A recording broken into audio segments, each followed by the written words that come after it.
Hello all, this is Todd with Nytality again, and I just wanted to move on to the next stage of the food ladder. Today is number 7. Eat a broad variety of nutrients, food groups, and colors within your veggies and fruit.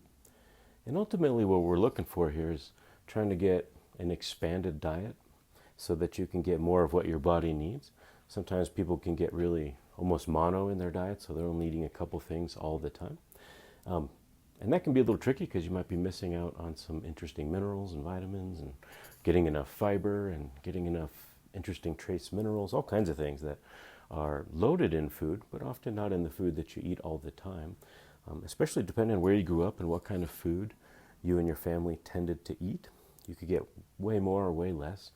Some cultures eat a lot of, colors and a lot of veggies and a lot of fruits just in their natural diet. In other places, they had much less to choose from, particularly in really cold climates.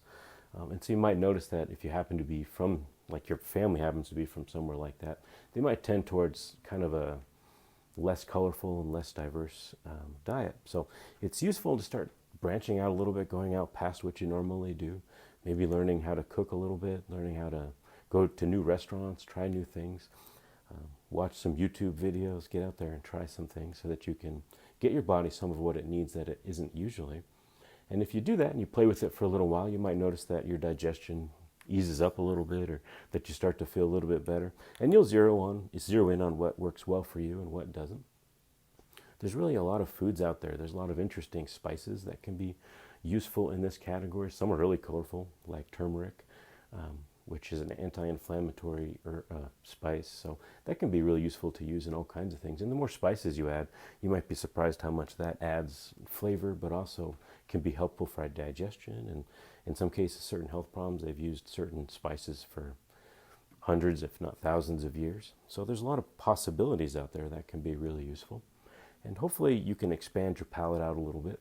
It doesn't necessarily have to be expensive. A lot of vegetables are really inexpensive, and a lot of the spices can be quite inexpensive as well, especially if you just kind of slowly move your way into it. Try one thing here, try another thing there, see what you like and see what you don't like. Try to expand your palate a little bit. Often when people have read my book, they wonder why I don't encourage people to eat more fruit. And in part, it's because Americans are so almost addicted to sweet. Like, they really love sweet. They really like salty, some cases spicy, but they'll miss things like sour or pungent or some flavors that get out of your comfort zone a little bit that really have an interesting effect on your body, especially if you play with it a little bit when you're eating. You'll be like, oh, how does this food make you feel? And people really tend to go for sweet and salty, in part because they're exhausted often and tired, and they're living a life that's been so hard on them, so draining, so lacking in things that make them really feel alive, that they become more and more depleted. And then the easy spike of sugar makes them feel a little better. And I get that. I'm not trying to make fun of that at all. It's just something to be aware of. And as you expand your diet and you expand your life out a little bit, so that every part of your life you're trying to add more colors and varieties, more kinds of things that will make you feel good in the long run, you'll find less and less dependence on sweet foods and salty foods, which happen to have an interesting impact on your adrenal glands and some other things. That's one of the reasons people like salty food so much.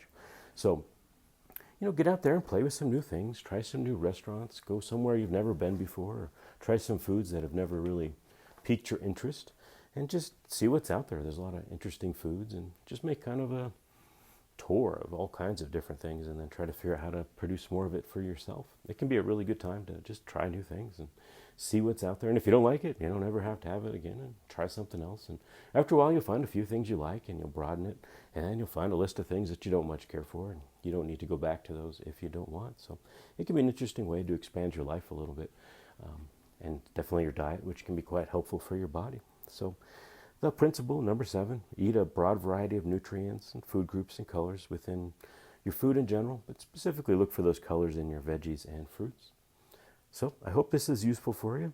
All these steps are meant to just be, something that's in the back of your mind as you go through your food. So if you go through the steps enough, you'll notice that they come through you, and you don't really have to spend a lot of time thinking about them. At first, you're just kind of changing the programming in your mind a little bit to expand past what you got as a kid or what your culture normally does to get to something that's a little more beneficial for you. So this is Todd with Nytality. My second book's coming out soon. it's a little bit broader perspective, and quite a bit broader actually, looking at how to use your inside world, your mind, your emotions, and in some ways how you use your body in order to change your life experience. So it's kind of an inside out way of looking at things, although we're using the same basic principles and step ladder that we used in this first book. So I hope this finds you well, and stay vital, my friends. Until next time.